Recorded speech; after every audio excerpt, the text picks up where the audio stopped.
ating lahat mga kalingap, kumusta? Naway nasa mabuti po kayong kalagayan. So, si Rina ay kita po natin nakapag-uniform na po siya at sa Lohika po siya nag-aaral.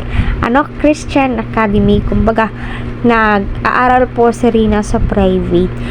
Kung excited si Rina na mag-aaral, my God, mas excited nga po ang kanyang mga supporters, mga taong nag-aabang sa kanya, mga taong nagmamahal sa kanya. Lalong-lalo na po ako kasi avid fan po ako ni Rina. So, masaya ako sa mga achievement ni Rina. Although, hindi pa po siya nangangalahati, at least nakikita po natin na may progress po.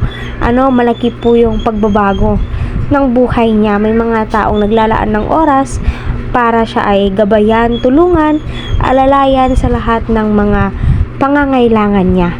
Maraming salamat kay God, sa mga taong naging instrumento para si Rina ay matulungan. Kagaya ni Kalingap Rab, Kuya Val, Ate Ruda at ang buong team Kalingap. Kayo yung mga dahilan, kung bakit si Rina ay gumagaling.